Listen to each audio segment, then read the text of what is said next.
Get on my head.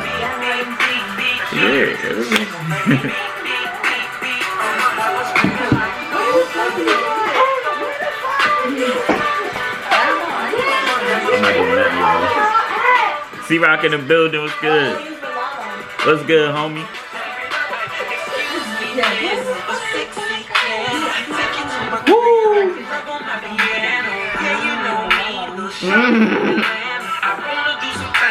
Definitely over 30 seconds. I apologize, y'all. Definitely did. Hope you don't get cut off or. You're not gonna cut off. I turned it off. One more question. Oh. What they call that?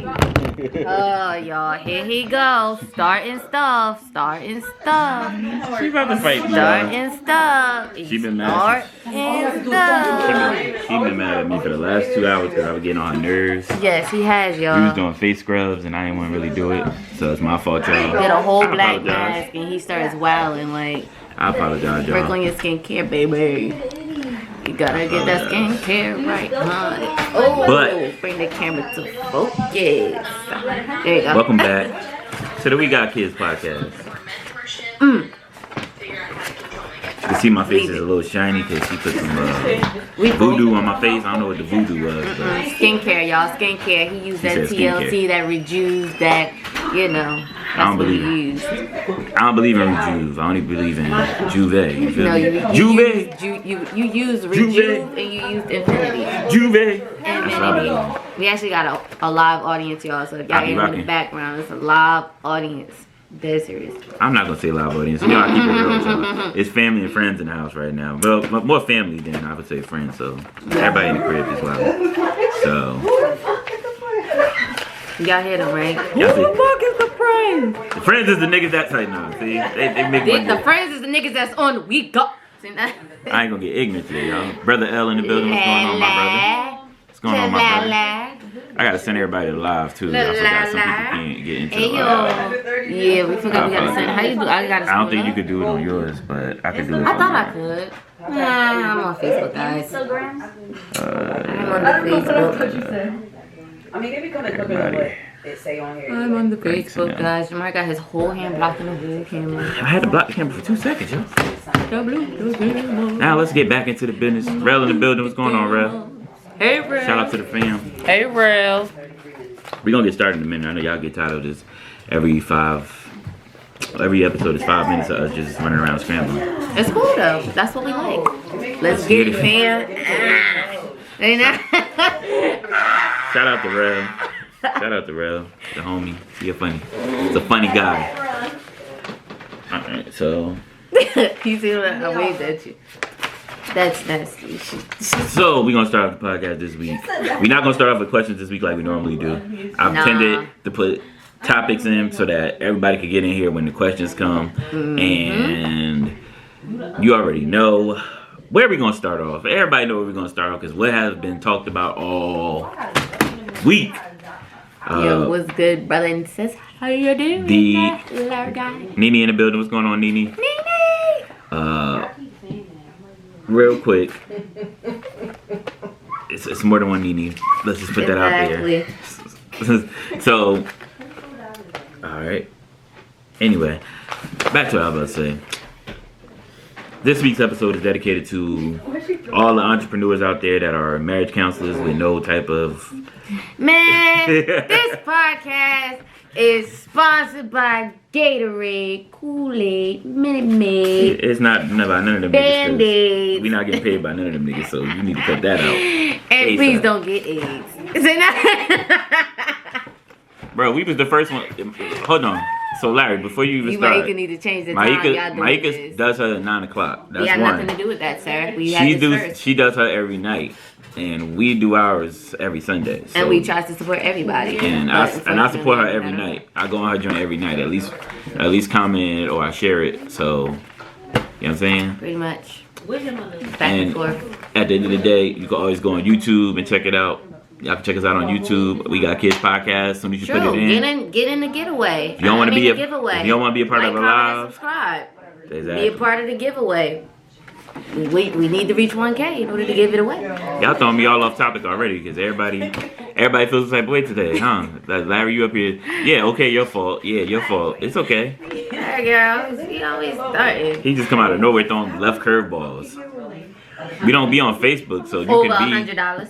If you got a tablet, you can be on Facebook watching her. You can be on Instagram watching us. See how easy that is? Like, comment, and subscribe. Family first. You feel me? $100. So 3 winners. so back to You don't know what we giving up. Jamar's getting aggravated, but I'm about to shut down the podcast because I just not. He feeling don't know it. how to work under. I actually do know how to work under He pressure. don't. I just love when people interrupt me when I'm trying to get a point across. Go. And, you know, that's what it is. Because Uno Duno over here, the co-owner, co-host, acting a fool. And then y'all niggas in the comments acting a fool. Not to say y'all niggas, I apologize. Just my brother. Apologize to him. But anyway, back to the topic at hand. So everybody been talking about the guy, what's his name, Derek Jax, Jaxn. So A publicity stunt. I don't know if it's I don't think it's a publicity stunt. I think he honestly I think he just was trying to play the game and the game played him. You know what I'm saying? He didn't realize that he should have been putting his wife out here a long time ago. The whole cheating scandal wouldn't have blew up in his face like it did if he did that. But A publicity stunt. it's not a publicity stunt. It is a publicity stunt. Because why would you go back on YouTube and then make another video of you 'Cause talking in third person and basically stating that this girl was forced to do the video? You admitted to the cheating, and then on top of that, at the end, also decided to throw out, oh yeah, we got a book, you know, in regards to how God helped us move. That's a publicity stunt because now you're using God. That's number one. And you already know that anytime you mention God, Christians are automatically going to be like, you know what, let me read this about, because you know what I'm saying? Like, that's how we are. We want to know much about what we can. And on top of that, number two, like I said, it's a publicity stunt so he can get his book to be sold. Period. That's how I feel. You may not feel the same way. I feel like it's a publicity stunt. That's it. Shout out to Leah in the building. What's going on, Leah? No, I don't believe it's that. I think he's just a manipulating person who was trying to take advantage of the situation that he already had. He tried to get ahead of the game by doing all the stuff to make it seem like, oh. Thank you, Nene. He used it as a publicity stunt. Anyway. I'm being, I'm saying he still got caught. Yes, he still got caught. I'm just saying, like, I feel like he knew what was gonna happen. He knew how it was going down, and he got. You know what I'm saying? At the end of the day, he got, and that's the game he played. All these cats that be on YouTube and Twitter and giving out all this couple advice and marriage advice and how not to be single stuff. That's on them. You know what I'm saying? You gotta play the game to play the game. Kiki in the building. What's going on, Kiki? Kiki. Cuz. Was goody family. But yeah, so that whole thing with him is I feel bad for his wife. Even if she's a part of it, I'll be shocked. But I feel bad for his wife because I don't think she's a willing participant in what he's doing. I think she's just going with the flow. Like, she's trying to get herself from under his shadow. But at the same time, everybody on social media just shooting shots at her like she a normal person. Nobody's shooting shots at her. They're just saying, like, at the end of the day, you look really retarded sitting there next to a man. Hold on. Well, telling you that he's cheated. They were saying that, no, seriously, I'm not that's why they're attacking attacking her. They're attacking her off and being judgmental off of how she looked. I'm trying to tell you that you can't use the word retarded no more. you gotta say she was unstable or something like that. I'm just giving you a heads She up. wasn't unstable, okay? She knew what she was doing. She was sitting there, and people judged her off of the way that they look, off of the way she looked. But I don't think she should be judged off the way she looked because Right, that's but not fair. If I'm coming on camera and I'm sitting here and I'm about to have a conversation with you, you know what I'm saying? And you're sitting here telling everybody about what happened within us. I'm not about to get up here and with a hoodie on my head or anything like that. That's the problem. That's what people had. They had an issue with the fact of how she looked compared to how he looked, how he's addressing it, and how she was sitting there like, And then when it was time for her to talk, she couldn't even really say anything because at the end of the day, this man had made you look like a freaking fool. Exactly. So Larry said he's a huge clown. This is the Zeri portion of the podcast. And Nene said you're supposed to use mentally challenged or special. Thank you, Nene. That's all I'm saying. You can't say the R word anymore. It's a derogatory statement. That's all I'm saying. But anyway, y'all. So, yeah, like I said, I feel like everybody shouldn't have been attacking her. Regardless of how she looked and how she presented herself. If you're comfortable in your own skin, you address the people how you want to address them. I mean, partially it's his fault too. Because he could have talked to her and said, hey, babe, before you get on here with me, at least, get dressed up and try to look a little presentable. But again, look at the type of guy he is. Right. Listen to the conversation that he did on himself in third person. It'll tell you exactly his character. He does not care. And he's doing it again, like I said, for a publicity stunt to get money to raise for whatever he needs because he apparently he wrote a book about this and he wants people to buy this book. His book was obviously not selling, so they used this as a publicity stunt.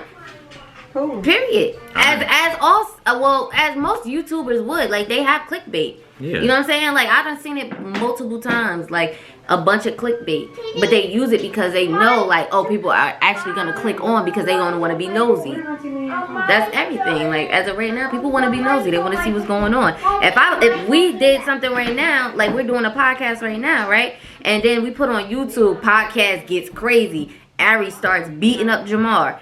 Guess what? People gonna click on it because they're gonna be like, yo, I want to see this girl beat up Jamar. You know what I'm saying? Not saying that it would happen, but I'm just saying, like, I'm being for real. Like, no, I believe you. I understand that. I know that. Do that. I know that marketing is the thing. Shay was good. Shay in the building. Crunch in the building. What's going on, my brother?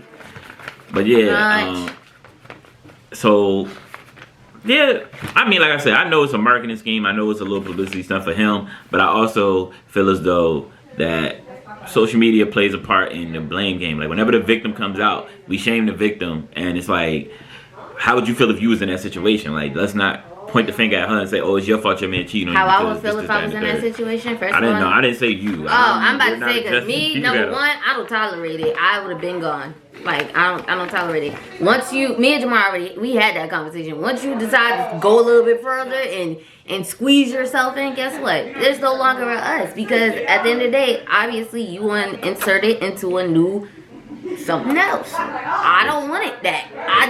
I don't want nothing that comes with it. I don't want nothing that's going to be on it. None of that. I'm good. You got it. I can't knock you for that.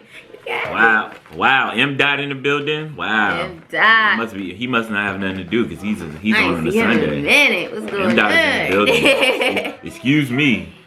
What do we deserve this pleasure, M. Dot? You know what song we should have just played just because he just came in? What?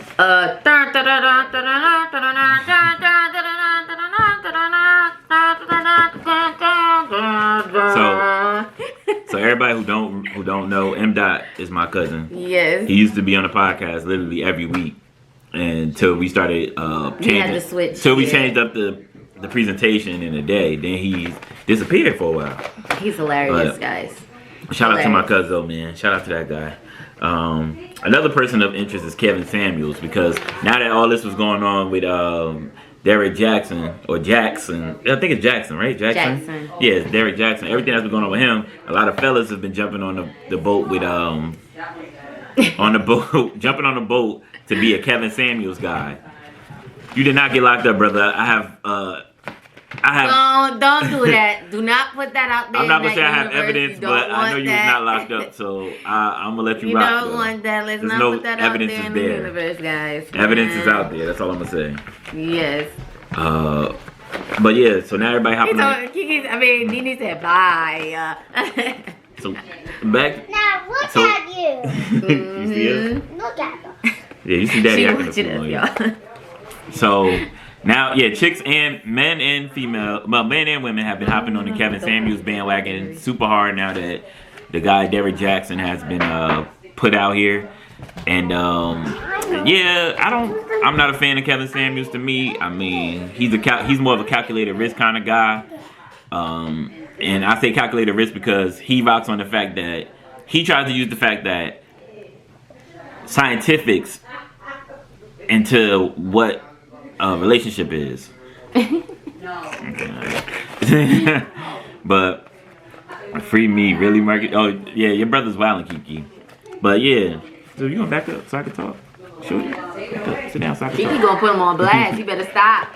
So, well, back to what I was saying about Kevin Samuels though. But yeah, Kevin Samuels uses this calculated risk and tries to get people to make it seem like, okay, if you this height, this size, this, you could maneuver and put yourself in a situation where you could be with this person. And honestly, you taking a 1 in a million chance to get there. You know what I'm saying? And my cousin M. Dot just put out some good information. Kevin Samuels has been married twice, so that tells you how he moving out here. You know what I mean? He's got experience in the field of busting divorces. You feel me? But that's just my opinion on it. Like, I don't really bang with a boy like that. He a little suspect to me. And I mean, like most of these YouTube cats is. I mean, even if you look at shows like Married at First Sight, this show is not a realistic thing. This is like a project for TV. This is not for you to consume and think that, oh, everybody in this box knows what's going on. No. Some people know what's going on, some people don't. They gotta get ratings, they gotta get sponsors, the show goes on. Those people that's professionals, they want that bag too. They don't care, they're not always caring about the people that they affecting, you feel me? So understand that this game is a little bit different than what you see on TV as far as YouTube and social media, the people you see on social media giving advice. But like Nene said, like my cousin Nene just said, it's an experiment. And my cousin Shay said people need to think for themselves. And that's true too. I think people need to think for themselves. If you're going to listen to somebody, go get professional help. Go listen to somebody that actually shows they care about what you're going through. Talk to people that really need your help. And I mean that you really feel like will help you with what you need, as I should say. But that's just my personal opinion, you know what I mean? Don't knock me for trying to hustle. And I ain't trying to knock your hustle. Crunch said, Kevin isn't telling women to do anything. He's helping women who ask how to get the man they actually ask for. Difference. No, that's not true at all. He sometimes he doesn't help people with getting the person they want to get. He is advising them on how to get them, and he does it to men too. Like, he's very straightforward to the face with men and women. You know what I'm saying? Like I said, he do what he do. I just don't agree with the way he move. You feel me, Crunch? I don't agree with the way he move. I don't agree with the way he come at people. He a little bit, you know what I mean? He a little bit sus in my book. But that's just my perspective of it. I don't know. Everybody got their difference of opinion. That's why he probably got like 500,000 to 1 million views on most of his videos. And same with Derek Jackson, all these cats. That's just the way they move. Their marketing scheme is good and their marketing scheme works. So if your marketing scheme works, can't knock it, right? But that's just, like I said, that's just my personal opinion. That's not my opinion to everybody. It's COVID, so everyone needs money. When I have problems, I go to the middle of the court of GKV and talk to my crackhead for advice. Yo, M. Dot, yo, I'm done with you, man. I'm done with you. Do you want to come on live right now, M. Dot? Because I feel like if you come on, I could really laugh right now. I'm gonna request for you to come on just because, so you can lie to the people. Nene said there is no helping. He straight tells them they don't have what it takes to get the men they want. He definitely disrespectful towards women, and I don't agree with the delivery at all. That's what Crunch said. Hold on real quick. Oh, you can't go live? My bad. Because you be gonna make everybody laugh in this kind. That's why I want everybody to hear you on all the platforms. But I digress. Can I get to the first one or no? What you got? Tacos? Those tacos? You wasn't gonna answer me? Y'all gotta interrupt. You wasn't gonna answer me? I was. No, you didn't. You looked upside down. I'm messing with you. My bad, y'all. I had to have a moment. You putting the kids to sleep? Alright, when you done putting the kids to sleep, you come and get on the live so I can talk to you face to face. But back to the matter at hand. What I want to get into next. Okay, I can get into this since Ariana's busy right now. Mike in the building. What's going on, Mike? What's good with you?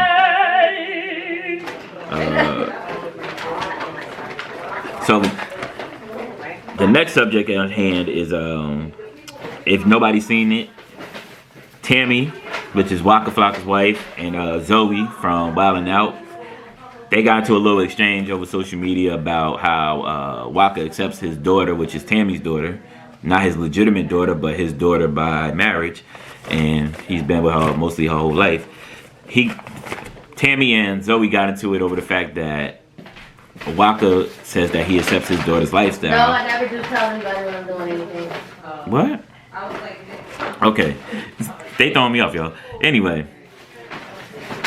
The matter at hand is Zoe is a gay black man, and very flamboyant, but he felt as though that Waka was very against homosexuality until it came out that his daughter was a lesbian. And now all of a sudden, because he said he accepts her, Zoe jumped down his throat and said basically, yo, this ain't right, because you should have had an open heart from the beginning. And the fact that you coming out and saying you helping out because it's hitting home, you know what I mean, you should apologize to the people that you hurt before with your comments. Now, once again, can't tell people how to feel, can't tell people what to do. If that man felt how he felt because it wasn't affecting him, it is what it is. You can't change the world sometimes through every action. You gotta wait until people are open and receptive and you grow from that. It's never going to happen naturally because people are stuck in their ways. A lot of people be like, oh, I don't care about gun violence because it doesn't affect them. But then one of their cousins or their friends or their family members get shot in a club, then it's like, oh my God, we got to be against guns. We got to be against guns because now it's affecting you directly. But, you know what I mean? How do y'all feel about that? Real quick, shout out to the homie Crunch on the way up 95. Get home safe, my brother. Thank you for being on the podcast. Even on I-95, you on the podcast, y'all. Tell y'all. What's this? Real, I'm not going to even address you. I did look at the tacos like I was hungry. But, yeah, so, like I said, the whole issue of, you know, in the black community with the gay, lesbian, transgender community, it's always been that way because a lot of black people were raised super religious, whether it was Muslim, Christian, or Jehovah's Witness. So being you're not supposed to accept people for who they are as far as that portion of them goes. That's what they teach you. But in all actuality, we can't judge nobody because that's not our place. But we can be mindful of whatever these people are going through and accept them for who they are. And at the end of the day, your creator will handle them accordingly. It's not your place to put your hands or put your feelings and emotions on somebody. And I understand the other side too, where it's like, all right, you could be gay, whatever, don't throw it in my face, don't flaunt in my face and all that stuff. But y'all know how that go. It's a double-edged sword when you talk about this situation or this subject matter. Crunch, that is funny to only be concerned when it hits home. Yeah, it is funny that people are only concerned when it hits home, but it's the truth. Unfortunately, it's sad, but that's really how it is. A lot of people don't care that, you know, in Georgia they wrote a bill up and they passed a bill for voting rights and how to act during the voting process and things like that because it's happening in Georgia. You might live in California, you might live in New Jersey, you might live in Montana, so it doesn't affect you directly, so you don't care. But I go back to the old adage of, we've been saying all this time, oh, my vote don't matter, this, that, and the third. But now you see in Georgia where they got 2 officials elected. What's going on, Mill? What's going on, Momo? Now that you see that a large voting group of people, especially minorities, black and Latino, in Georgia voted for 2 Democratic senators, and now all of a sudden, now they want to change the voting act and the voting rights and how they go about voting in Georgia. So what does that tell you? You know what I mean? It works. But when we allow stuff to happen and we don't say anything and we don't speak up on it, guess what that does for us? Nothing. Because it's not affecting us, doesn't mean it won't affect you later on. When you see something going on, like they used to say back in the day, when you see something, say something, it's the same thing now.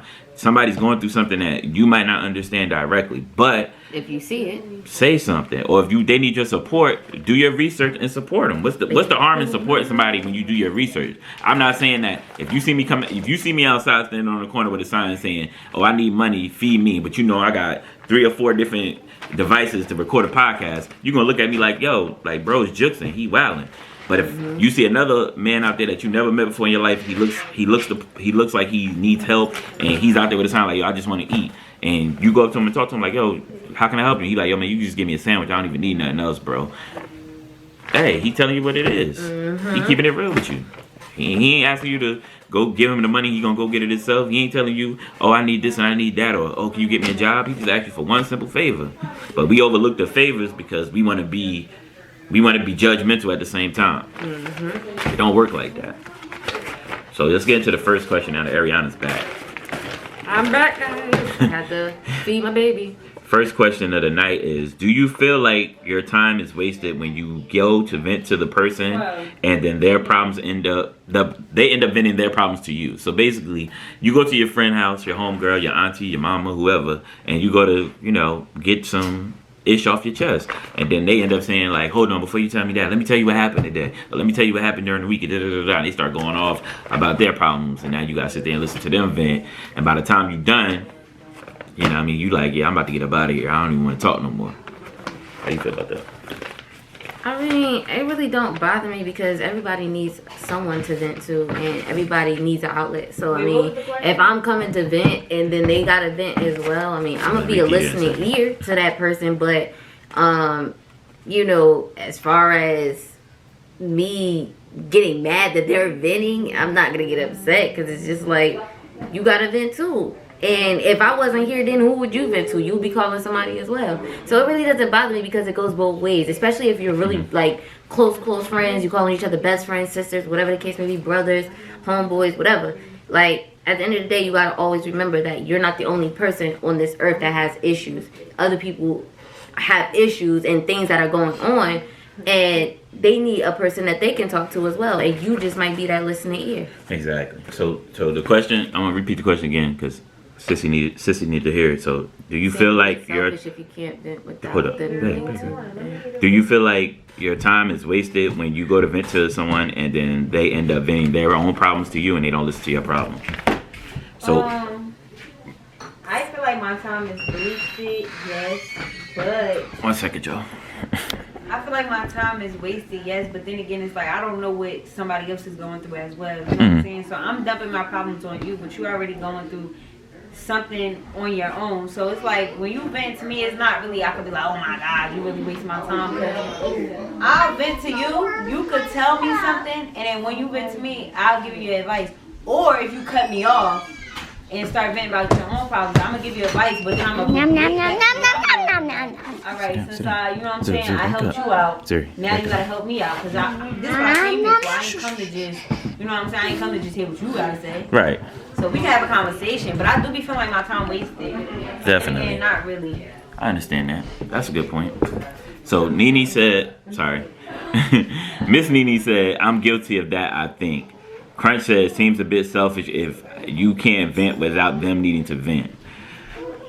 I'm going to be honest. It depends on how mad I am, if I care or not. I'm going to be honest with y'all. If I care, like if I'm super mad and super angry and I really need to vent and I call you and you talking about something and you talking about something totally different and I'm telling you I needed to vent before I called you, I'm probably going to be super duper angry and then I'll be like more upset that I called you and now I gotta listen to you vent. Because I'm the type of person, even no matter how mad I am, if my friend or my family is venting, I'm gonna listen still. Like I'm like, all right, yeah, I feel you, where, and give you advice no matter how mad I am, because that's just me. But if I'm not that mad and I'm just calling to vent about a moment or a situation and you start talking about other stuff, I'm probably gonna forget about it and be like, I ain't even mad anymore. Hey, how you doing, man? Why you ain't call us? We'll talk about that later. I'm sorry, guys. Why you say, oh, never mind, Nene? Oh, you never did that. Okay. But Larry said that's understood. how y'all feel though? Larry, you saying that's understood, Yeah, but how like, you how feel? do you feel? Are you okay with? Rel, you like, in here? Tell us how you feel when you call a vent and somebody starts talking about their own problems. Start talking about their own Like how stuff. Tim do us when we call him and he start talking about something that got nothing to do with the conversation. Talk about that. I just want to see y'all responses. Sister Nene already told y'all her response. I'm pretty sure y'all heard her because she spoke very loud. But I want to bring somebody on. That's what I want to do. But I want to everybody- bring somebody on. too much to I say. wanna- All right, Nene. See, Nene, you always be the that's first why one I to come said on I because want to bring you somebody on because I want to really, I want to hear these, What to you get know. from my store, Mommy? Whichever you want, girl. Whatever you want, babe. I don't know. I don't know what to pick. Okay. So we're gonna have our first guest on tonight, and it's Miss First Nene, of guest course. coming on. As soon as she accepted. If she accepts. Don. Hold on tonight, y'all. We ain't gonna do that What was it? tonight, Could y'all. you say if you call somebody to vent and they cut you off and then Start venting their own problem. Like, how does that make you feel? like, We ordered. Elizabeth Avenue. We had to because it was the other one wasn't connected. usually I'm not a big venter, but when I do, the first thing I say is, "Can you talk? Right. You got a minute?" So that means they know I gotta get something off my chest. Mm-hmm. Like if I'm call, like if I call you and you be like, "Hello," and I be like, "Yo, cuz, you got a minute? It's not order number 19. You by yourself?" Yeah. Like if I ask you something, that means you know I'm about to let Go you in. know something. So Right. usually the folks that I do that to know that I'm about to lay something on them. And 9 times, now you're saying if I did that and then they in turn started venting to me, even when I did that? Right. Yeah. Oh, I'm very understanding. I got you. That's what I'm Especially saying. if it's my tight, if it's my, it gotta be my tight circle because I only vent to my, you know what I'm saying? Exactly. So I would be understanding. Y'all listening to me? I'm listening. I'm looking right at you. Because I'm looking and I'm reading at the same time while you talking. That's why I'm like Because this. everybody's in the comments is basically kind of saying that they're with 'Cause- you 'cause- on that feeling. If yeah. Kiara said if she called to vent, let her let it out. She can't, and then the other person should be allowed to vent later. Yeah. And Larry said he was okay with it too. Understanding though, like I said, if it's my tight circle, and as soon as I call, That's why you put your back. it's like we both gotta vent to each other. So if I call that person, they gotta say, all right, 'cause girl, I got something to tell you too. Right. After you get yours off, I got something for you. So it's like, boom. You know what I'm Exactly. saying? Right. Exactly. Okay. And Hey, Hold on. Don. Shay said we don't do that to you. That's what Shay said. We don't do that to you. No. I know y'all don't. Like I said, She talking about other people, y'all. She ain't talking about family. No, I She don't talking vent. about. First of all, I don't vent like cause she knows she's in my tight circle. Uh-huh. She would never like I would never call her and be like, yo, you by yourself? Like she'll be like, what's up? Right. Then it's time to go. But they're saying she would never do that. She wouldn't be like, hold up before you go. Or Exactly. if she's at work or something. Let me she run like, this by you real quick. Yeah, Exactly. But definitely. she would never do that. All right, I'm gonna get off and let y'all. I just want to say that. No, you ain't have to get You don't off. gotta get off. You You don't gotta get off if you Look, don't want Don to. like don't get off. Don said don't get off. And I ain't got time. I got you. All right, cuz I appreciate you. Hold up, Don. So Crunch said some people always want to have to make their problems more important than yours. He's I'm just saying. And then Rel said if I call you to vent and you cut me off, I'm like, all right, I hear what you're saying, but I need to get something off my chest real quick Before I lose the train of thought. Mike said share the vent. Shay said you have to know who you calling. Hold up. Monique said 9 times out of 10 she's venting first since she called or came over. Then I'm gonna hear you out. But when I get what I need to do, I get it out first. So Right. basically, she's saying she wants to vent first before. Go ahead, Don. What's your thoughts on It's this? pretty much the same thing. Right. I'm here.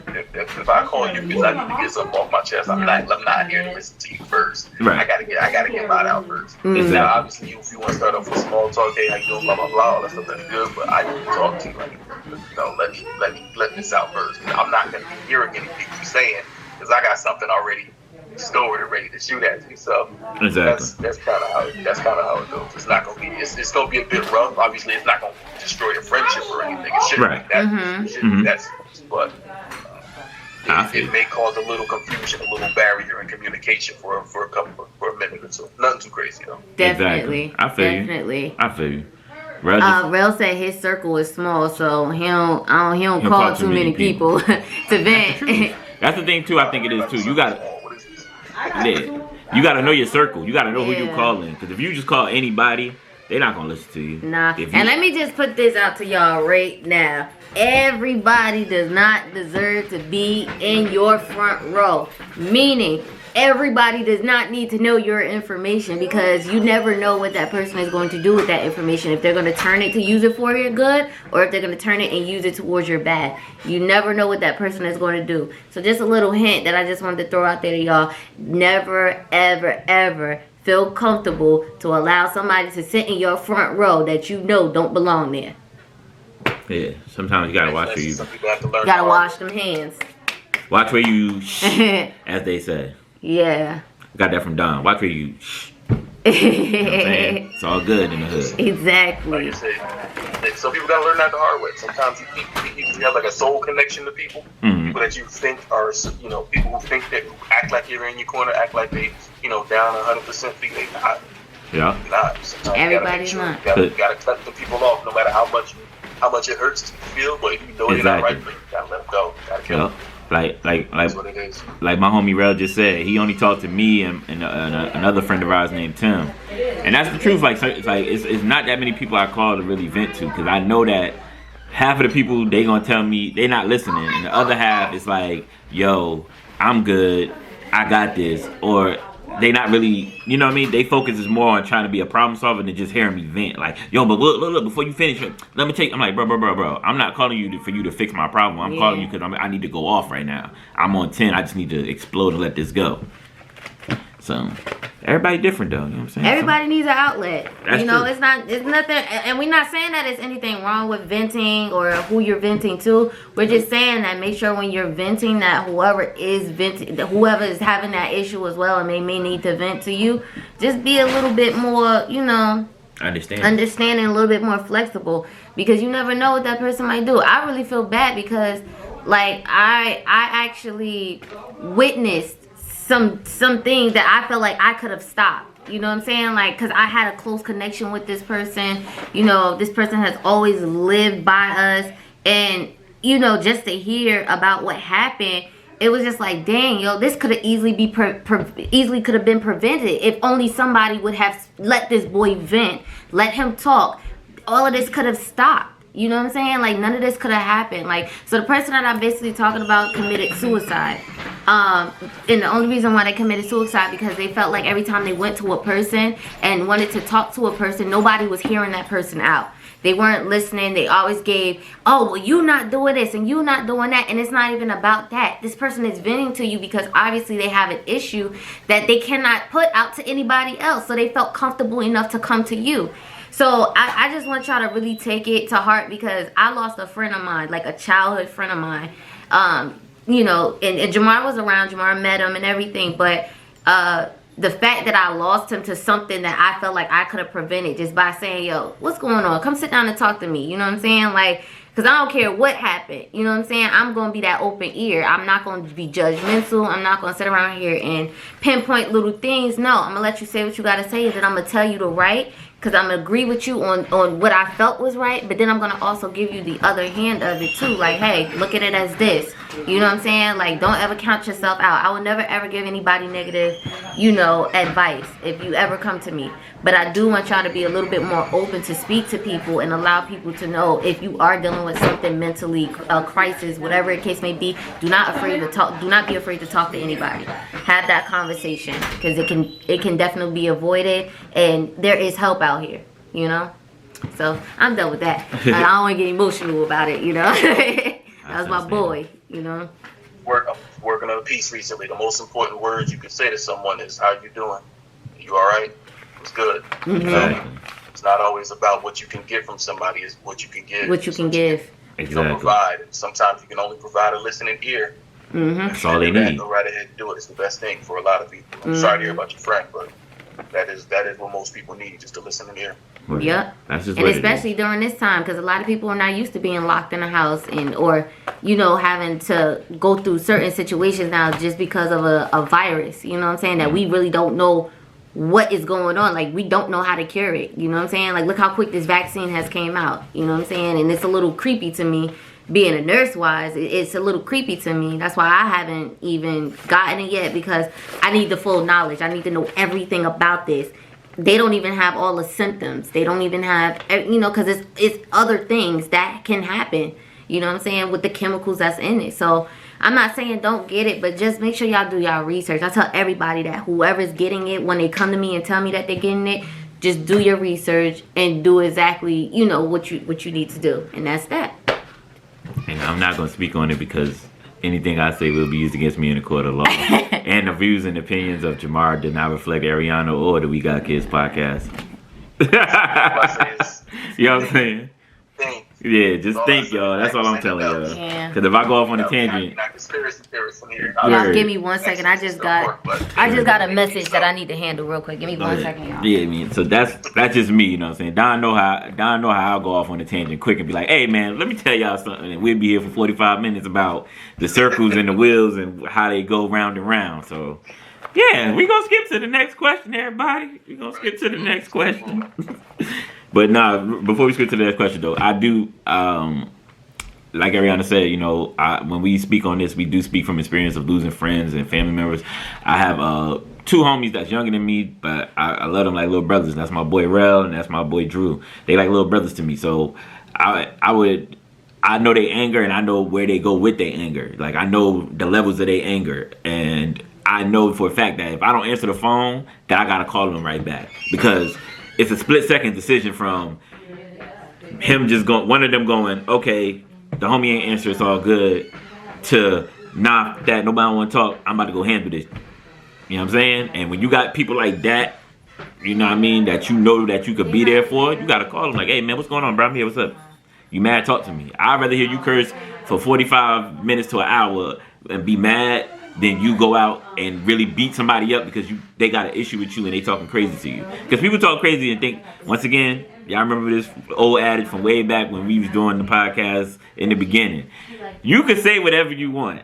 I promise you got the First Amendment right to say whatever you want, but understand there's consequences to these words. Consequences, yep. Be prepared for the consequences. Be prepared for the consequences of your words. That's all I ask. You can be as gangster as you want to be. You can be the toughest person in the world with these words, but understand that somebody is going to have actions for your words. You know what I'm saying? You might not like verbs, but they do. That's what I always tell people, man. But, so we're going to move on to the second question. Question number 2 for the night. I feel like Ariana can handle this question more than me sometimes. Do you believe or think that celebrities are not given a fair shake in the public court of opinion? Is it fair to say that when you hear about, this celebrity on drugs or this celebrity, going through a divorce or cheating or some type of scandalous behavior, that they get put through the ringer where you wouldn't do that to your friends? Shout out to Don for coming through, by the way. Don probably had to go. Yes. So, do y'all think that your family, that your celebrities, we judge our celebrities too harshly, that we shouldn't even be that critical of celebrities because they're just regular people like us? Personally, I believe that some celebrities do get over. Do I feel as though they get over as much as they should? Like, if it was us going against the court of law, whatever the case may be, yeah, they're gonna call me guilty. They're gonna be like, oh, she's just guilty. You know what I'm saying? I feel like if it was like a celebrity or something like, I just feel like if it was a celebrity, it's like certain things. Like okay, well, we'll put you in this prison, but we gonna make sure that you have a private room. Like, how do you get a private room in prison? Like, with us, they ain't doing that with us. But I think it's a degree of celebrity that happens to. Like, top tier celebrities, of course, if they get locked up or they get into a scandal, they got the money and they got the attorneys that have the power to change that. Whereas the lower level celebrities like Casanova, he's in the feds right now because of past actions and alleged cases and just alleged issues and know. alleged situations that he's supposed to be been a part of. He's in jail. He's not in a fake jail. He's in a real jail. When Bobby Shmurda got locked up, he was the hottest artist in the moment, and he went to real jail. He didn't go to no private facility. Let's do it like this. 6ix9ine. He was in jail for real. He was in jail for real, right? Yeah. But then when he started getting all these threats, everybody wanted to start making precautions for him. How does he get his own security? He get protection because he's a witness. You're still a criminal, though. He's a witness for the feds, though. But no, he's a witness for the feds. So you get that love when you're a witness. You know what I'm saying? Because even when the mafia days, when the mafia was running the streets, cats used to get out on bail and they would have snitched on somebody, and then they get kind of immunity for a while until you find out they got 50 bodies. You know what I'm saying? So it's the same. Yeah, true. But again, is it fair that person can get over? And be honest, because we all human. Yeah. We all bleed the same. Right. You know what I'm saying? So is it really actually fair? Like, because I even feel that way even when it comes to being noticed with them. Like, we run to them and we idolize them, but y'all gotta recognize. No, I'm saying certain people idolize these people. You know what I'm saying? Yeah. And we, as humans, we are all the same. Like, y'all gotta, these people, before they were even famous or even known, they were living how we living. Yeah. But because they got the big houses, the big cars, and the music and all this other type of crap, like, it's just like, oh, let's just wipe the table of whatever they did, you know? Because this person is this, they have these lawyers, they have this, they have that. Like, to me, I don't think that's fair. I understand. So now, how you feel about that? They have access to things we don't have access to us regular people. That's what I was about to say. That's the biggest thing. So, like you said, Bobby Shmurda, he probably, I'm going to make an assumption. Yeah. You know, his money probably was not saved when he decided he wanted to, you know, do whatever he did. Exactly. So he had to deal with a regular lawyer and regular consequences. 100%. He probably couldn't get the best lawyer. He probably couldn't get all of, you know, the things that the top tier listers literally get because they have money stashed away. Bobby Shmurda just getting on the scene probably didn't have that kind of money stashed away. Exactly. So he had to deal with the consequences straight up. But as a celebrity, if you have to understand that you're in the public eye. So anything and everything that you do is magnified times 100, times a billion. So if what's going to happen is somebody is going to see you and they're going to try to put you as far under as they can simply so they can make their name for themselves. Exactly.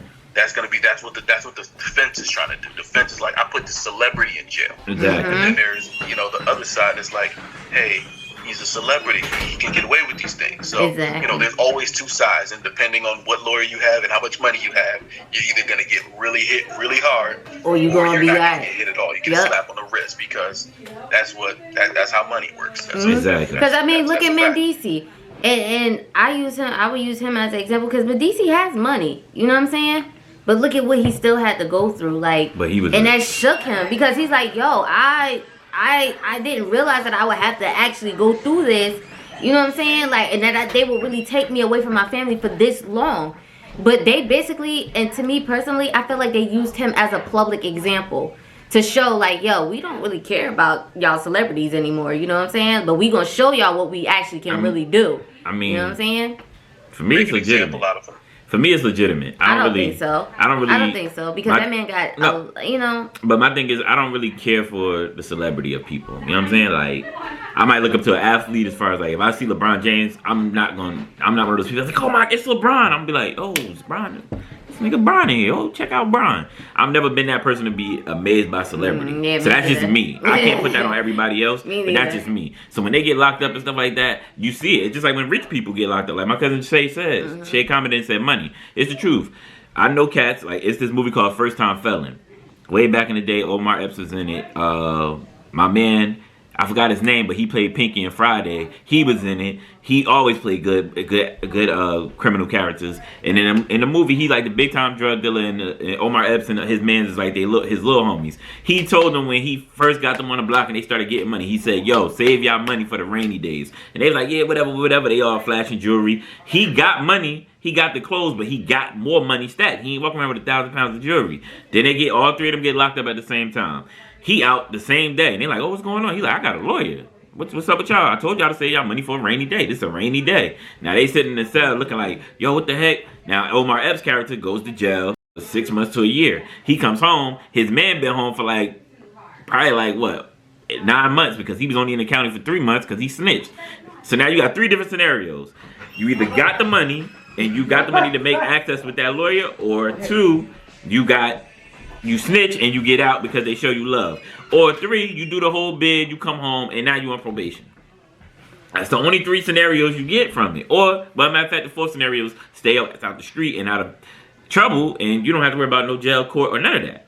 So it's 4 options. You feel me? That's what the I'm one. saying. There's always 4 options to this thing. But a lot of people don't care about that. You know what I'm saying? They just do what they do, and they feel like there's no consequences. Exactly. Unfortunately, there are consequences. For everything, good and bad. So, which brings me to this, right? So, which brings me to this. I don't know if everybody or if anybody got a hold of the video that went out with the young man that was locked up.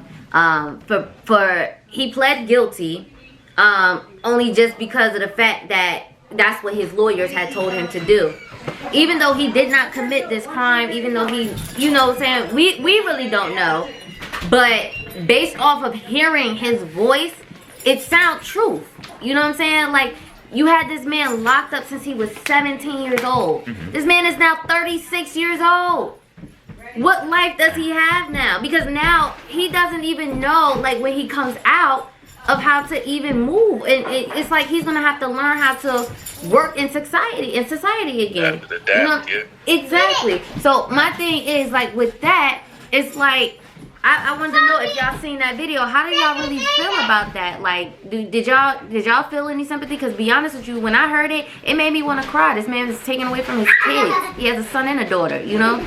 So it really made me want to cry. And hearing that the judge, the lawyer, every last one of them was basically in on it. It's like, yo, we still can't get justice for this man. You know what I'm saying? Like, it's the same thing. Breonna Taylor, we still can't get justice for her. We can't get justice for Mr. Gray. We can't get none of it, and it's ridiculous. But if this was a celebrity, this thing would be crazy. You know what I'm saying? Like, it'll be broadcasted everywhere. But I kind of wanted to know how y'all felt about that video. Like, did y'all have any feelings towards it? Like, I don't know if anybody's seen it. Don, did you see it? I haven't seen the video. Okay. I'm gonna send you the. I'll send you the video, Don, so you can look at it. Yeah, I think. Yeah, I mean, just in general, seeing those kind of scenarios happen all the time. Yeah. I mean, fortunately, it's not back in the day with like Emmett Till and them. They falsely accused him. They was the judge, the jury, and they killed him. You know, so just thinking about those scenarios all the time, that those things happen, and the only reason it doesn't get spotlighted because people aren't celebrities, and when it do get spotlighted, it's swept under the rug. So, you know, there's so many different ways that can go, and it is terrible when it happens to somebody who especially didn't do anything, and the lawyers are in on it, the judges are in on it. You know, prison to pipeline system, people know what that is. It's just nothing we can do about it because we're not in the positions to make that kind of change. Now, that's the biggest issue. Now, exactly right there on that point. Rel, this is the Muslim brother that I posted the other day. I just had to answer Rel. Now, on top of what, now, if y'all heard just what Don just said, right? Now, the thing with this situation with the young brother that's locked up, when he was 15, he had a public defender. He didn't have a chance to get a lawyer. He didn't have money for that. They gave him a deal. The lawyer told him to take it. This is the only thing he was going to get. And then on top of that, he never let him see his own discovery. You are allowed to see your own discovery when you are on trial. As the defendant, you are allowed to ask your attorney, I need to see the evidence to see what they got against me. You're allowed. It's clearly in there. It's in every state's constitution. It's in the regular constitution. On top of the fact that the lawyer that was defending him was cool with the judge. They still gave him 30 years to 60 years, even though they was only supposed to give him 20 to 40 in the original. Then on top of that, when the judge that locked him up is the same judge who got locked up. If y'all heard about the story in Pennsylvania about the judge that was doing the prison to pipeline, getting paid for sending kids to jail, this was the same judge. On top of that, the judge, when he got locked up, the lawyer who was representing him was the same lawyer who was the public defender that locked the brother up. It doesn't make sense.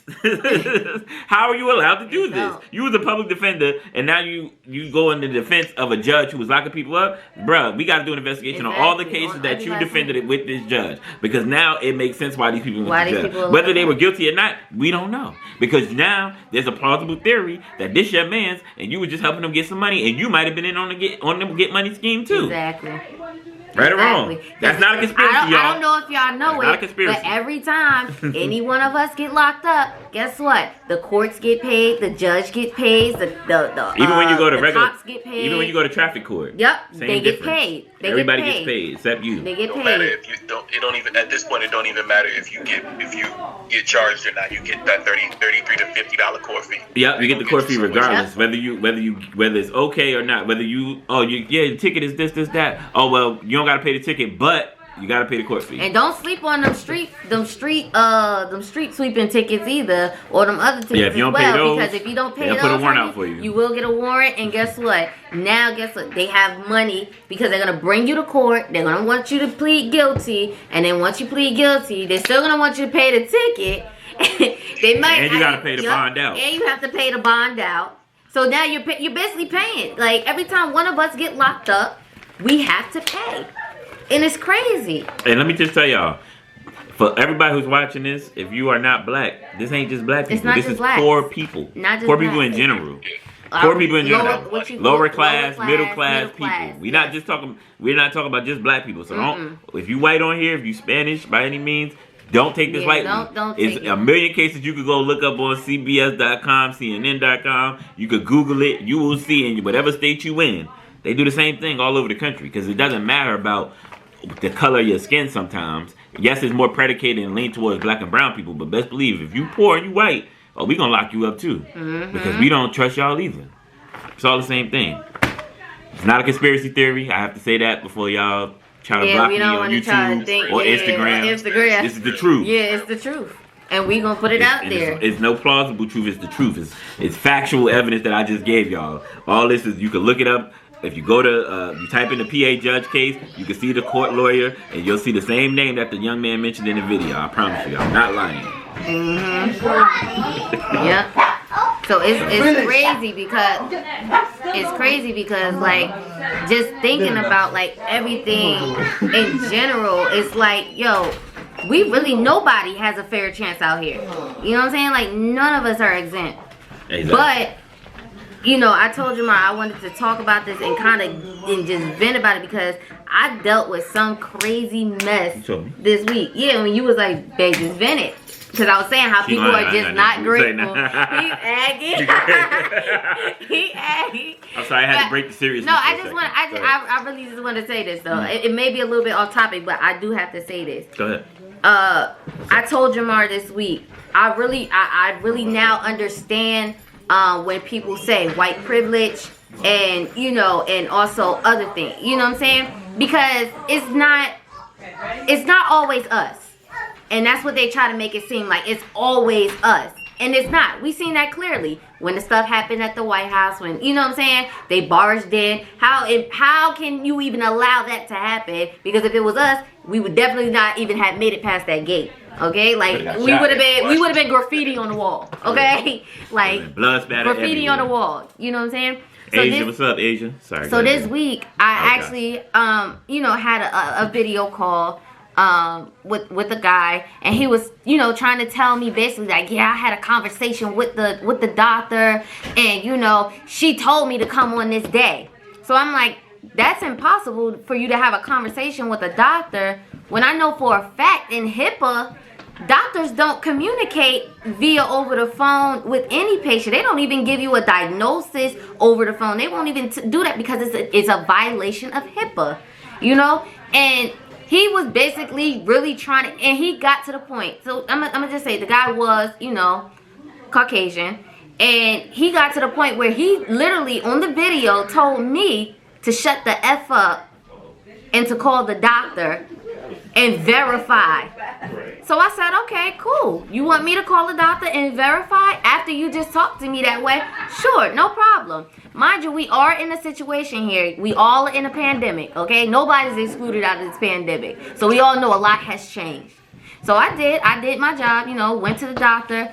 And the doctor like, I never even heard of this person. I don't get on the phone and I don't talk to them. I said, exactly. I know that for a fact. It's a violation of HIPAA. So I get back on the phone and I'm telling him, I'm like, nah, doctor never even heard of you. He doesn't even know your name. Come to find out, I put the information in, this person is a new patient. I'm like, okay, nah, he never even heard of you. So you're trying to now squeeze your way in by saying the doctor said. It doesn't work that way.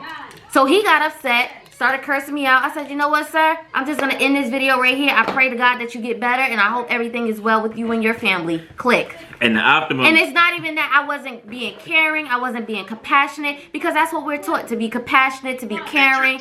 I did my job. I'm trying to assist you, and you're over here cursing me. Exactly. You're cursing me, the person that's trying to help you. And so with that being said, I just want y'all to really, really, really be mindful and just be careful how you guys talk to, you know, the nurses and those people out here that are essential and that are helping you. Because guys, they really don't have to be out here. Me, I don't have to be out here. I have underlying issues myself. So I'm basically putting myself at risk, putting my family at risk to be like, you know what, we might have to bury her, because you never know. You know what I'm saying? And that's not fair to them. So my thing is, like, just be grateful to these nurses, to the, you know, electrician. Just be grateful, because we are really trying our best to help y'all in this situation as well. You're not the only ones in it. We're in it too. You know, so, but it really irritated me. And I'm like, Jamar, this is what I mean by this white privilege stuff. This is what happens. Like, because here, now you're telling me, oh, yeah, he wrote a whole email too and said if it was a black person trying to get in, she would have allowed me to make that appointment. I would have not allowed that person to even make that appointment, because I know for a fact I didn't have the availability. If I'm unavailable, if the doctor is unavailable, I can't do nothing. I'm booked up with, like, Jamar will tell you, I usually have like 57 to 60 patients a day I'm seeing. 50, 60 patients a day I'm seeing. Most of these people have COVID. Most of these people have gotten a COVID vaccine and are having symptoms from it. Most of these people are, like, literally just hurt and need to see a doctor. But it's like, you just got to follow the protocol on what is really an emergency base and what's not. And it really bugged me, y'all, with that, because I'm like, I cannot believe that this man said that. Like, and I've never been the type to be like that, because I don't care if you black, white, orange, blue, yellow, green. We all bleed the same. So if one person's hurting and you're my patient, I need to make sure you're okay. I can't guarantee you a visit, but at least by me seeing you physically over the phone, talking to you, letting you know exactly what to do, and you curse me, I gotta wash my hands. I gotta let it go. Now I gotta hang up. As you should. No. So not to jump on topic, I'm sorry about that, but I had to vent that, y'all. I had to vent that. Go ahead, Don. But real quick, that doesn't further anybody's cause. It doesn't put you in a better mood. Certainly doesn't put the person on the other end of the phone in a better mood. Exactly. So you're doing nothing but hurting yourself by trying to bully your way into something that you ain't getting. Exactly. So real quick, Mike said no, he didn't. Asia said, "Wow, privilege." Yeah, shaking my head. Yep. Crunch said, "Racism is deep." It is. Shout out to my boy County on here, hopping on. So real quick, I'm gonna give y'all a backstory. I'm glad Don is on, because Don can attest to the loudness that we endured as Optimum technical reps. Now, this is a dark past of mine and his as well. He shares this embarrassment of working for this corporation. I can say that now because I'm no longer affiliated with them, and I don't give a fuck about them. I would never work there again. But on principle, just to put it on wax, we used to be on the phone helping people with connecting their internet devices to the Wi-Fi. Sometimes we go the extra length, depending on the person, and not even the person, the quality of the person, I should say. There you go. The quality of the person, the care that they show to us, and the understanding they show to us. We can have a laugh and joke. Sometimes we'll do those 30-minute calls, even though we're only supposed to be on the phone for 5 minutes, because we know we're going to help this person to a T. And then other times you get on the phone with somebody and you'll be like, I know where you live now, nigga. I'm going to come kill you. Fuck you. I don't give a fuck about none of this.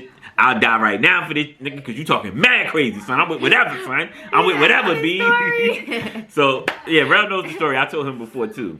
So, one time I was on the phone. This is when I had moved. At this particular time, I had got moved to the other side of the room, and all my boys was in the middle of the room. So, I had to sit in the back because my group was over there, and on top of that, the seat by them, somebody took my seat, and I had to sit back there. So, this was a bad day altogether. And this is why I tell Rihanna about her job, how it's annoying. I know what you're going through. I'm on the phone. It's a rainy day. My patience, y'all. And this lady's like, this girl calls like, hey, you know, I'm in Brooklyn, New York. I'm gonna say where you from because I don't give shorty. I hope you see this because Kiki said, damn. it's on point. Anyway, I'm on the phone, so I'm being nice. I'm like, hey, what's going on? I check and see. She's like, Nigel, we're not supposed to get certain calls, but we get them anyway. It's an installation issue. Her installation was this day, but for some reason, the text didn't come. So I call in. I do all the extra stuff. I'm calling dispatch. Hey, what's going on? You know, we need somebody there. They like, hey, you know, y'all not supposed to be calling this line. I understand that, but nobody's helping me as far as supervisors. So I need to talk to you one-on-one. Help me. Boom, I get to the lady, we talking, the dispatch lady like, hey, I'll figure out what I can do. I'll email you back. But send the email so everybody can see. I CC everybody, boom. Call the lady back, tell her like, hey, right now, unfortunately, the person they said was coming. He said he came. He took a picture. That's what I got in the email. A picture of the front of her house. I said, I described the house to a T to her. I said, I'm not looking on Google. I'm looking at this email that the text sent. He said you wasn't home. She's like, well, he ain't ring my doorbell. Tell him to come back. I said, I can send a request for him to come back, but the odds of him coming in are very slim to none. He might not come back. You might have to reschedule. The best thing to do is to reschedule, but I can still send a request in at the same time for them to come back. I kid y'all not. We were only 3 minutes into the conversation. She called me more MFs than I probably ever been called in my life. She threatened me. She asked what office I worked at. She told me that she was going to send somebody to the office to shoot me. And then she told me that I better watch my back everywhere I go. Now, I'm not scared because I know exactly where she lives, y'all. Like, the address, I know the house color, I know the driveway had 2 cars in it. Picture of your house. I have a picture, exactly. Don just said it. I have a picture of your house. It's nothing you can say to scare me, ma'am. You should be scared for even threatening somebody who knows everything about you. I know your address. I know your credit card number because I can see your credit card number that you used for the account. I can rob you right now, but I'm not that kind of person. If I was that kind of person, I wouldn't be on here telling y'all this. Word. But I digress.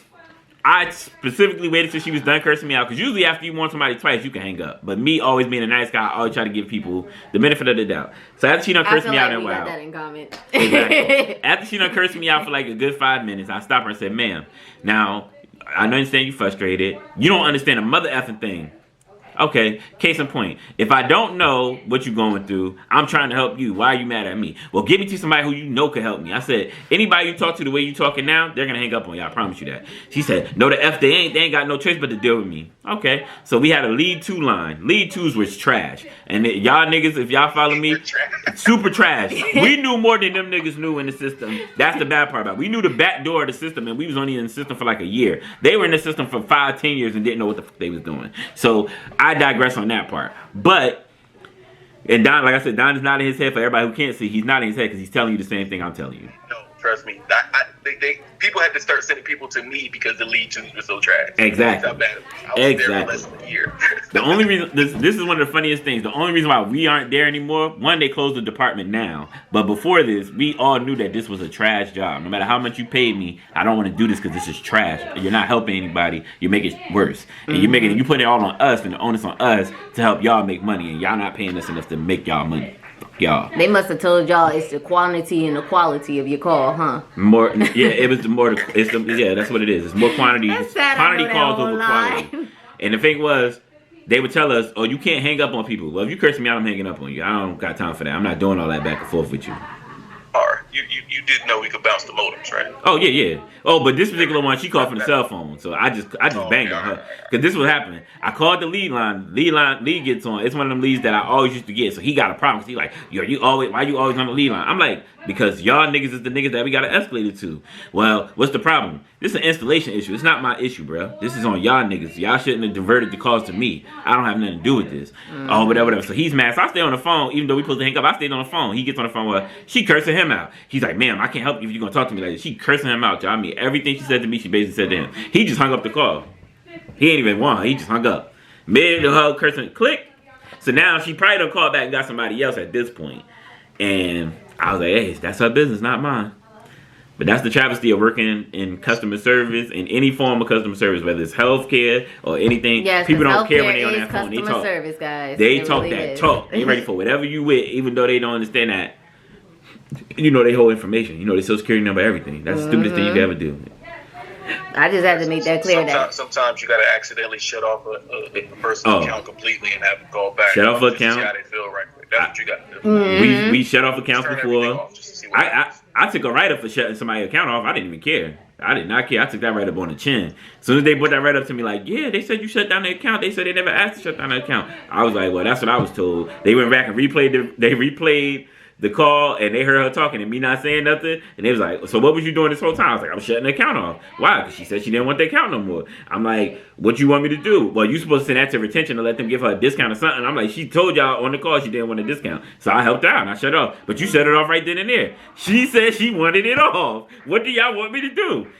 That goes to retention. Exactly. Sent it to retention. So what I did was I shut it off for her and then I sent her to retention. She went to retention, but she was already shut off. So now she had to go through a whole other process to get it turned back on, which probably took her like 3-4 hours. But I didn't care at that point because you already disrespected me enough to where you deserve whatever you get, man. Well, I'm happy y'all lucky y'all got someone that y'all can bounce these people too, because we can't bounce these people, okay? We have to literally deal with them one-on-one every day. Like, I'm going to deal with the same people again tomorrow. It's going to be crazy. So I just, hopefully if Kiki is still on here, I just want you to know, Kiki, your patience will be tried, but you just have to have the self-control. Ask Don how many times. Ask Don how many times he almost popped on somebody that was a lead. Lord. So this is the thing is, y'all think we have saviors, but we about to fight the leads. Go ahead, Don. How many times I almost popped on somebody? Let me tell you that. Popped on the lead and the person in our group. People in our group like that act like they knew more than us, because we would stand up and be like, and they'd be like, well, this is what you got to do. Nigga, I didn't ask you for help. I did not ask you for help. I repeat stuff constantly, all the time. There's a lot of people you just had to ignore in there because they thought they knew everything. And no, just I don't need your help. I appreciate you. Everybody was a CIO. Everybody was a CIO. Everybody was what was it called? Everybody was a chief operating engineer. When they really wasn't. Most of them didn't even have certs, so that's what made it worse. They didn't even have certification for the job, but they talking crazy. They didn't have no technical experience as far as they never went to school for this or nothing. They just got the job because they know how to talk to people. A lot of them was billing reps that came over to the tech side. Didn't make sense. So they would bounce calls to us all the time. I'm TV tech. I don't got to take this call. Y'all got to take this call. All right, bro. Yeah, but before we left, they started firing all of them. Anybody who didn't know. All of them took severance checks. Crazy. So they had to take them severance checks. No billing, no internet, you needed no phone, you needed no everything. So if you was one of the people that kept bouncing your calls and kept bouncing your calls to everybody else, they kindly pulled you to the side and said, well, we have a severance check set up for you. I think that's the best option for you to take.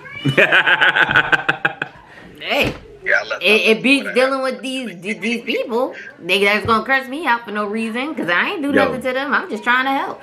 The illest one was, I got to an argument with the manager of our floor. Both managers. I got at Bounce 2. We're going to make shirts that say Bounce 2.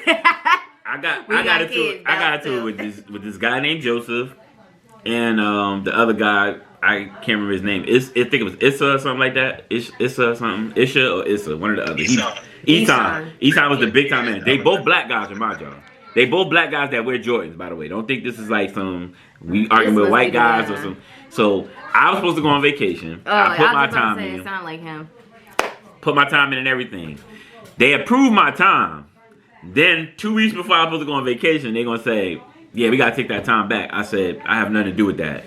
2 of these things, like Don just showed y'all. 2 of these things. I'm out of here. Left. Came back. Now, here's the funny part. Easton shouldn't even have been arguing because he was leaving the next week for a whole nother job.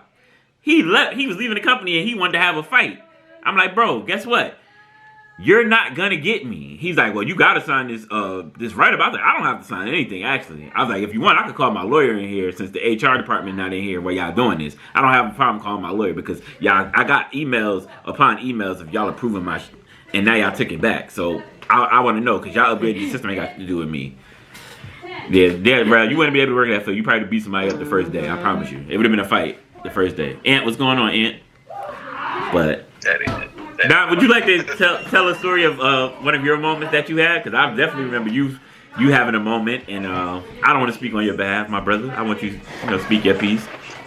that was so long ago. Was that 2017 now? 2017? Yeah, I was like 2017. I think that was like 3 years ago, almost, right? Like so long ago. Zuri was a baby. 4 years. My bad. Like a baby. Yeah. I think the biggest one. Listen, I got in zero fights with any customers because I was the one that bounced them all the time. And granted, My man was super I balanced. solved a lot of them really quickly as well, so I balanced it out a little bit.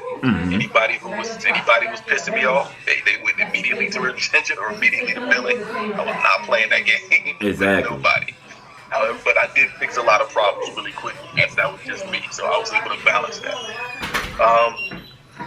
Who did I get into it with? I don't think I really got. I didn't care enough at that job to get into it. Yeah, you did. You was just like, bro, I'm good. Fuck these motherfuckers, I'm I had out. a couple of run-ins with Joe. I remember that. I about to say Joe.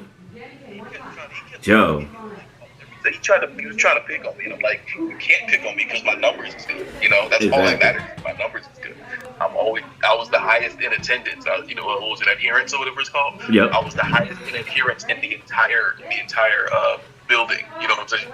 So y'all couldn't get it. My numbers was good. I had an adherence. I wasn't selling no service. Nobody cared about that. Nope. So I remember when they was giving out awards, and I got an award, and I looked, I was like, what the f- I get an award for? It was like, oh yeah, everybody was doing good, so certain people got this, certain people got recognition. I was like, I don't want no recognition, bro. I'm good. At that point, I was ready to get out of this. So I was like, I didn't stand up. I He didn't take brought no that home pictures. too that day. He was like, babe, look at this crap. He said they really gave me a piece of paper. This is literally a copy piece of paper. He was like, it's not even on hard paper. I'm like, that's crazy. Threw that shit right in the garbage. It ain't official. Didn't put it on my resume or nothing. That was in the garbage. It's not official.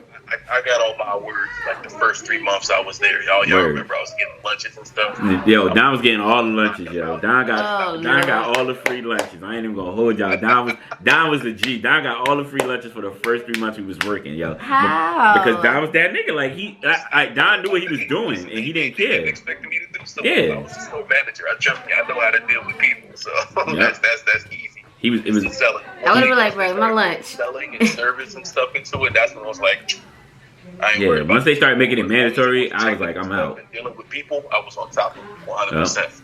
We was good. The first 3 months, I promise you, we was wholeheartedly in it. We used to come to work. We was all working the same shift, so we was motivating each other. As soon as they switched our shifts, it was like, this shit, we out of here, bro. I gotta get another job, bro.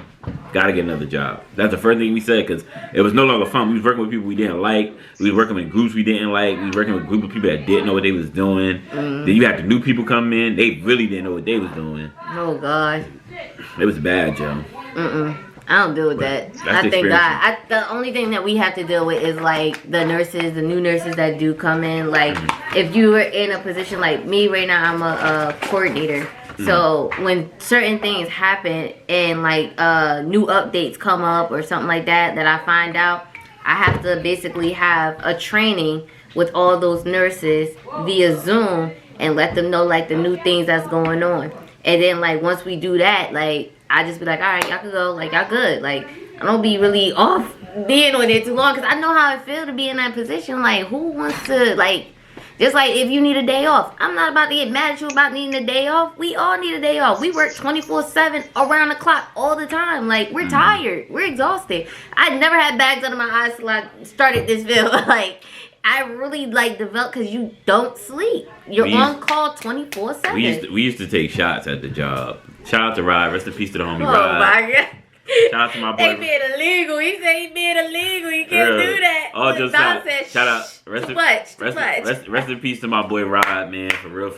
Big homie OG, man. Miss you, bro. I didn't know him, but from what I heard about him and the fact that, you know, what he did for you guys, like, Henny, definitely appreciate it. Listen, Henny Fridays and Crazy Socks. That's all I gotta say. That's my man. That's not his only legacy. Rod was a dude that took care of the hood. That's all I'm gonna say. Like he was a humble dude. He was a respectful dude. If you got him mad, it was probably your fault. I'm gonna be honest with you. If he was mad at you, it was your fault. It was not his fault because he was the most caring person I ever met off GP. Like not knowing him from a campaign, him just being like, "Oh, bro, you need something?" Like he caught the train to work and was worried about me driving home. Like, "Yo, let me know when you get home, bro." And I'm like, "No, bro, let me know when you get home. You gotta go all the way up to Brooklyn." And dialysis too, like bro. What are you worried about me for? Exactly. Exactly. He had issues with his kidneys. You know what I mean? He had to go to dialysis.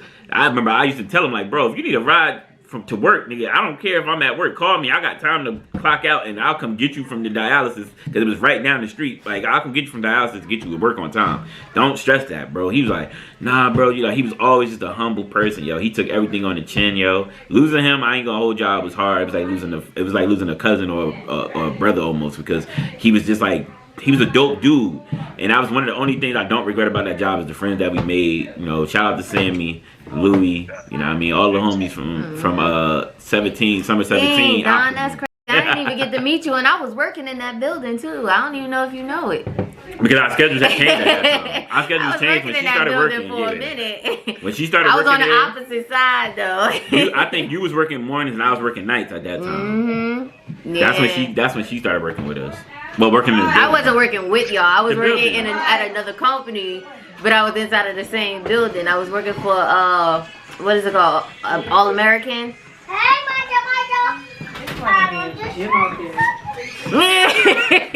That's all I'm gonna say. No comment. No comment. No comment. But what y'all think about this versus that's coming up with the Earth, Wind, and Fire, the Isley brothers? You know what I'm saying? Like, what y'all think about that? Who y'all got?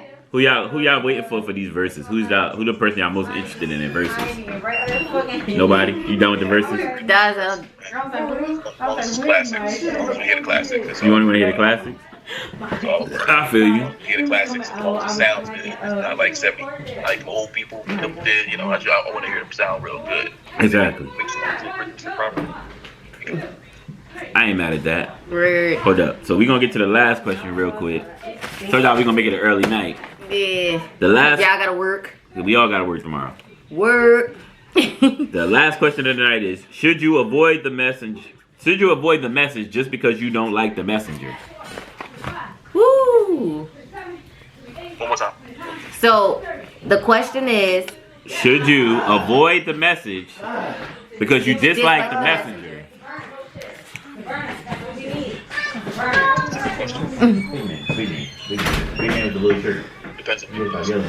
Depends on it.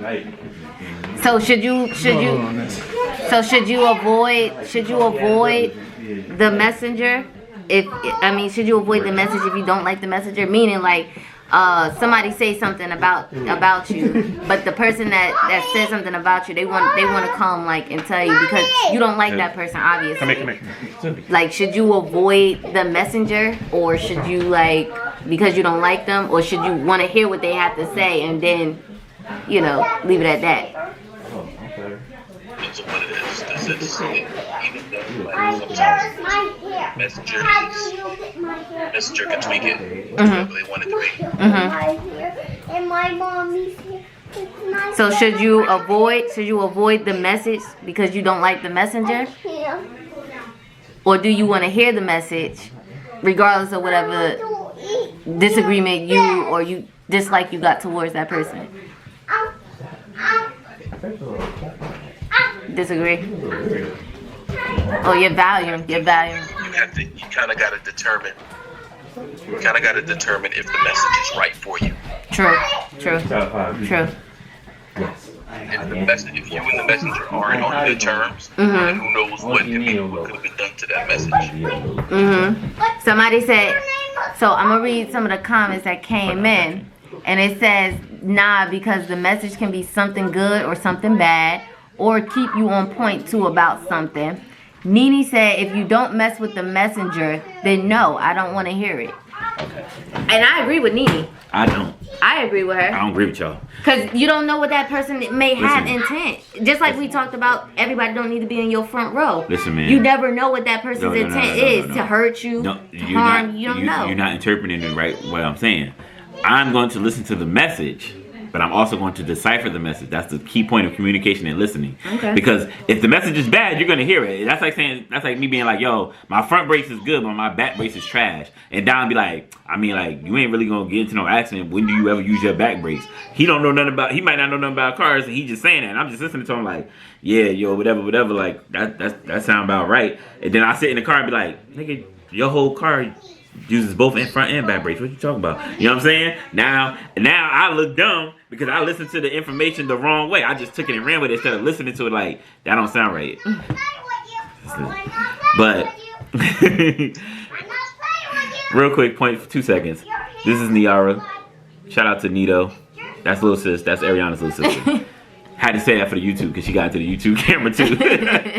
But that's just my opinion. I listen to all messages and I decipher them because even a bad message might have something good in it, or the person that's saying it, you got to know their intent because that might be somebody you hold close to you. Now you hear the bad information, you know, oh wait, this person trying to give me bad information. Can't fuck with you no more. Back up, give me a little space. But when Nene says she's thinking the messenger is an enemy. But that's how you got to decipher. You got to decipher whether they're an enemy or not, because all messengers aren't always enemies in the beginning. Some messengers are friends. Some messengers are very close to your coattail. But can I say something? Go because ahead. in your question you said should you avoid the message just because you dislike the messenger. So if I dislike the messenger, obviously the messenger had to do something to me to make me dislike them, right? Depending on what it is, you definitely should avoid the message. But you have to, like Jamar said, you Just have to decipher. You still gotta decipher the message, yeah. Because I might dislike doesn't mean I hate you. Dislike means I might not, consider you the best person. Exactly. Yeah, I don't with you, but I'm still gonna hear you out because you might be telling me something that I need to hear. Like family, you could not like family, certain people in your family, but guess what? They saying something to you. You gotta take that message they telling you and be like, I hear you. Tell me, like, what you really trying to tell me? Now, it's two things that can happen to that. It could be them giving you, once again, the good information to make them not be so much a bad person. Or it could be the second option of you really are a bad person and you're just building more of a case for me not to get you on that level. Case in point. So, I mean, even though I worded that a little bit wrong, the question, the answer and the overall theory of the question was still in the same context. You feel me? Listen to the message regardless. And decipher it on your own time. Use communication, clear communication, to understand what's going on. Don't just jump into it and go, nah, I'm straight, I'm good, or nah, yeah, what you gonna help me appreciate you? You know what I mean? You don't gotta do all that. Exactly. You wanna know exactly what the message is and decipher, just like you said. I definitely do agree with that. But I was taking it as if the person was coming to me that I didn't like and they trying to tell me something about something else, and I'm a little iffy about that, because if me and you dislike each other, obviously it's for a reason. So I need to figure out, like, why you bringing me this message? Because I don't know what message you might be bringing me. You might be trying to tell me that my man cheated on me, but I'm not gonna believe you because I know for a fact I dislike you already as it is. Like, I don't really know what's going on. Like, why are you telling me this? You trying to ruin my relationship, you know? Nene said it could be a co-worker that you don't really care for giving you work info that you need for the day. You're absolutely right. And I actually worked with people that I physically just I didn't like, and I put it out there to that person that I really didn't like them because I didn't like how sneaky she was being. I used to work prior to like me, actually being where I am right now. I used to work in the Tully house as a nurse. I was their nurse director and coordinator over there. So like with their medication, when it comes to the people in the halfway house, I would be over that, and I would be trying to make sure they get their right medication, right time, dispense it at the right time. But of course, one of the ladies that was over me, she didn't like me because, one, I was younger. Number two, I knew more because I was freshly straight out of school than what she had knew already, being out of school for 27 years. Did she remember? You know what I'm saying? She probably didn't remember. Exactly. But again, like I said, she had her dislike at me because of that. Right. You know what I'm saying? So she would go around the office and like tell, certain people in the office, like co-workers, things like, and they would bring it back to me and they'd be like, but Miss Counsel, we know that you're not like that. Like, they called me straight Miss Counsel. That was all because you had to go by the last name. Nobody ever went by their first name. So they'd be like, no, Miss Counsel, we already know. Like, you know what I'm saying? Like, it ain't no issue. We know how you work. We know how you are. You're very thorough. Like, you like finishing everything before going on. So, what I'm saying basically is the lady didn't like me. She wrote letters to HR about me. One time she had the nerve to tell me that my kid was not more important than the job. She basically told me one time, because me and Jamar had a whole issue with the car, literally got into an accident in the morning, and I was like, you know what? they just take the car straight to the shop. I'll let, you know what I'm saying, I'll have somebody cover for me. Because I know I had somebody that day. They already told me, like, yo, if you need me to, I can come. And I'm like, no problem. So they already told me that. She basically had the nerve to tell me, oh, why he couldn't get his own car and handle his own business. That's none of your business, man. Like, you know what I'm saying? That's none of your business. Whatever I got going on with me, that's me. I don't understand. But it was like she constantly kept going to HR about me constantly, to the point where I was feeling like I was being harassed. Exactly. So, of course, I told Jamar. Jamar was like, well, let's write a letter. I wrote a nice little letter. I started documenting everything. Of course, HR, you're supposed to be biased. This HR was her best friend. Literally, not figuratively. Literally. Outside of work, they would hang out, go drink, party, travel together. Like, literally found out that they was like college buddies. Like, they were roommates in college. You know what I'm saying?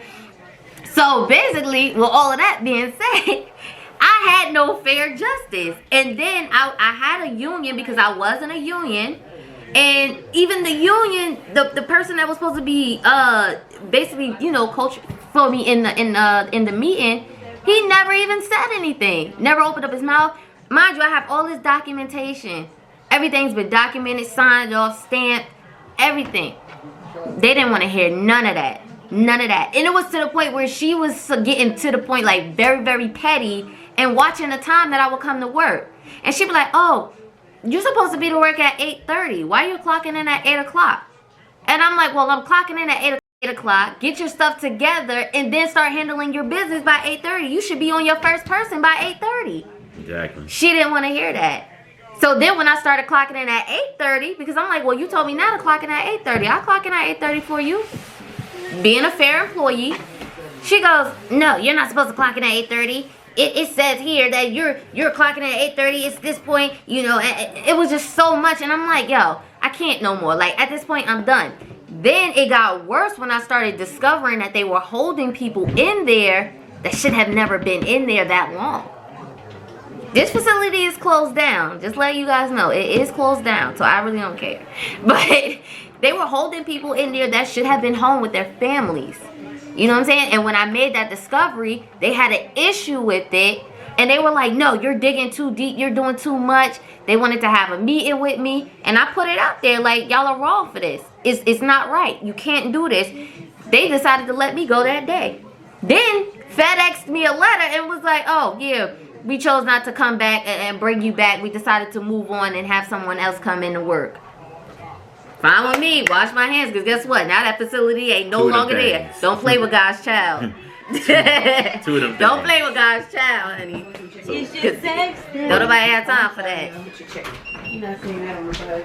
Hold up, Don, I can't hear you. You went out.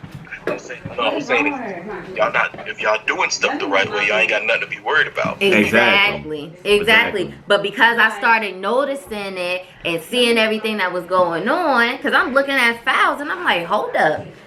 Like, when you need a refill, this person has to go to the doctor. And I'm like, wait, this person hasn't even been to the doctor when they were supposed to be going to the doctor so that I can get them. They in there past their time. And I start digging. I'm like, hold up.